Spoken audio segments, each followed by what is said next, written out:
Hey guys, Spartacus here. Today we have the first video of our new 3-part series in which we'll go through one interesting trivia fact that you don't know about for each and every creature on the island in Ark Survival Ascended. Now, I'm not including bosses or their minions, alpha creatures or variant creatures, such as the polar bear in the video. But we still have to go through 104 creatures in this series. And since I don't want a half-an-hour long video on this topic, I decided to split it into 3 parts. We're gonna go through them alphabetically, and for this video we're doing the letters from A to E. I know that means only 5 letters, but that's still a third of the creatures eligible for this video. Now before we start, 2 weeks ago I asked you to help me reach my goal of 5,000 subs before the end of the year. It's safe to say you totally smashed that target, because right now we're approaching 5.4k subs. So I'm gonna throw a new challenge at you, and that is helping me reach 6,000 subs by the end of the year. And honestly, that's totally doable, because 98% of my audience is still not subscribed. So go ahead, click that subscribe button, and since you're already down there, you might as well give this video a like. It helps a lot, and I would really appreciate that. Okay, let's get on with it. The Akituna is too small to be ridden, but it's one of the few creatures that are able to equip helmets. Sometimes they get them on their shell and sometimes on their head. Just look at this thing. Although there are a few tameable creatures that can apply the Nash/bleed effect, the Allosaurus is the only one that applies the movement slow of the Nash effect post-tame. The Ammonite is notorious for the rage mechanic, which applies a debuff to the attacker that forces all wild creatures around to attack the said aggressor. However, if you use the spin attack of the Baryonyx, the Ammonite will be stunned and won't release its bile, allowing you to safely kill and harvest it without problems.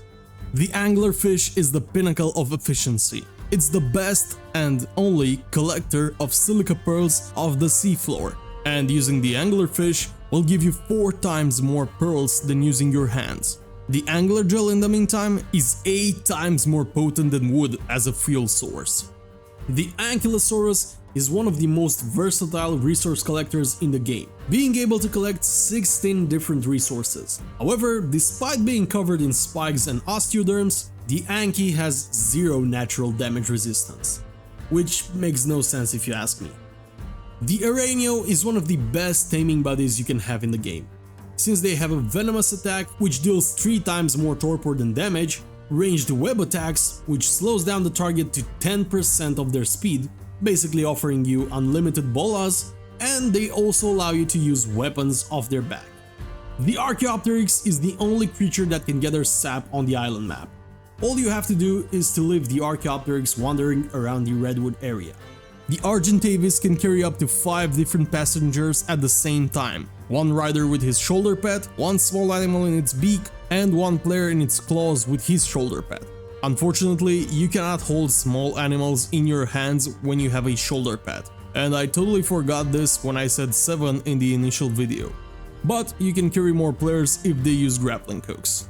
And while that's true for any flyer, the Argent actually has the weight stat to pull that off. The Arthropleura is one very unique creature. First, this thing is tamed using the Broth of Enlightenment, which for those of you new to the game is an XP multiplier consumable. Second, the Arthropleura is one of the 2 tameable creatures on the island that can damage tech tier structures, with the other one being the Titanosaur. The Baryonyx is known for many things, but one of its most defining abilities is the increased healing offered by fish meat. 1 fish meat force-fed to a Baryonyx will heal the berry for 7.5 points, while any other carnivore would be healed for only 1.5 points. For comparison, force-fed raw meat heals for 5 points. The Basilosaurus has a depth limiter mechanic. The more commonly known effects are the slow trickle of damage and their inability to be healed by force feeding. But there's another less known effect. Below that depth, unridden Basilosauruses will not fight on their own, even when attacked. This is a big deal, especially in the Caverns of Lost Hope. Also, if you get close to the surface and press C, your Bassi will jump out, splash some water and create a rainbow, which is really cool. The Bilzebufo can only mate underwater, and both the eggs and the babies are aquatic. If the tadpoles somehow exit the water, they will instantly die. Bronto's tail attack is extremely wide, having a 180-degree cone in the direction you are facing, though at this point you can't really call it a cone anymore. The Carbonemus might not be one of the most desirable tames in the game, but they're the easiest way to regular kibble, which is the same kibble made from Carno, Sarco, Berry or Stego eggs, and is a very good option to use when taming a Tuzo due to its high health and damage reduction. The Carcharodontosaurus has a very unique taming method. First, you need to feed him carcasses, then you can ride it and you have to kill a lot of dinos in order to successfully tame the Carchar. However, this taming method can be used by smaller tribes to wreak havoc in the bases of bigger tribes in PvP, as the Carchar retains its wild insane stats during the taming process. The Carnotaurus is one of the 3 creatures in the game that can be found on all official maps, and is known for the bleed caused by his headbutt. However, its bite attack also possesses an effect, a 30% armor penetration buff. This one is for the newer players. If you kill Casteroids and then raid their dams, make sure you empty those dams, so they will get destroyed, otherwise new beavers won't spawn. Chalicotheriums are notoriously tamed with beer. However, after you tame one, it will become unable to consume beer, which makes no sense to me. The Nidaria is able to stun almost anything in Ark, with the exception of 3 creatures: the Bacillo, the Tuso which only gets slowed, and the Liopleurodon. The Coelacanth is completely immune to any debuffs.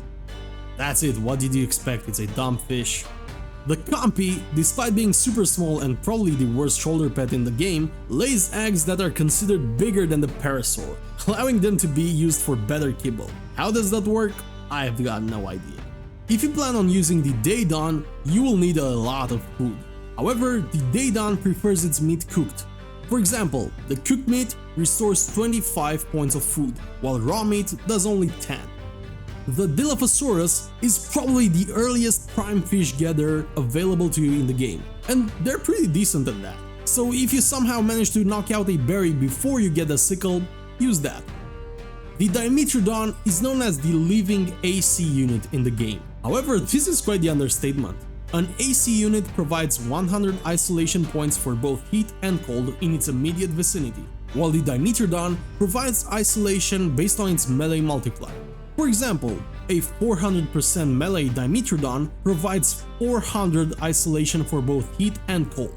Even the most extreme temperature requiring eggs can be hatched using just 2 Dimetrodons.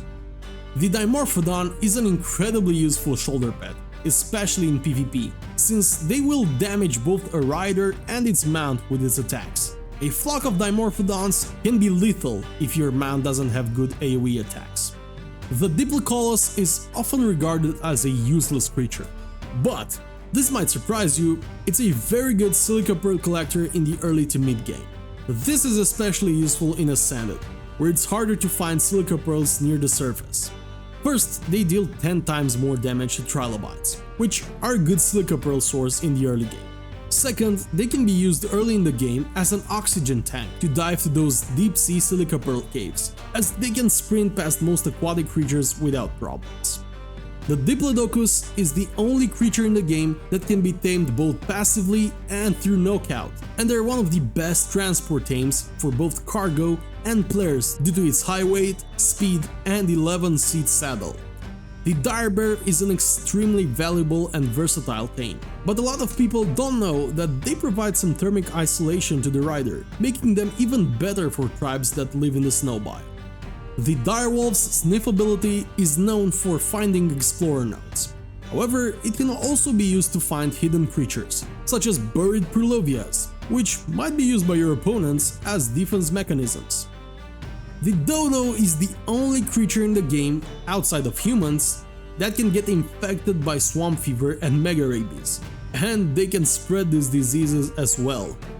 The Doedicurus is known for its stone smashing tail and roll ability, but you might be surprised to find out that this thing is a good swimmer as well, and it also gets a secondary bite attack when it's swimming. The Dung Beetle has been massively improved in Ascended, as they're able to collect poop on their own now, keeping your fertilizer and oil production on even when you forget about them. The Dunkleosteus is an amazing resource collector, and is the only water creature in the game that can damage stone structures. The Electrophorus, even to my surprise, is tameable through passively feeding it biotoxin. Its electrifying ability can be useful in PvP in groups for a huge burst of damage, but the slow effect lasts only 1.2 seconds.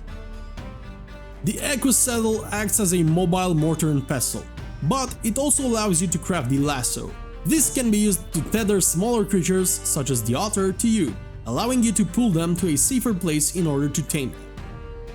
The Reuploaded is a great source of pearls. Its defense mechanism is based around high knockback torpor-inducing attacks. This makes them extremely vulnerable to the Ichthyosaurus, since the dolphin is immune to both of them. And that concludes the first video in this 3-part series. As soon as I will upload the others, links to those videos will be added in the description. Hit that like button, subscribe to the channel, and tell me which of these facts was the most surprising for you. Until next time, Spartacus out.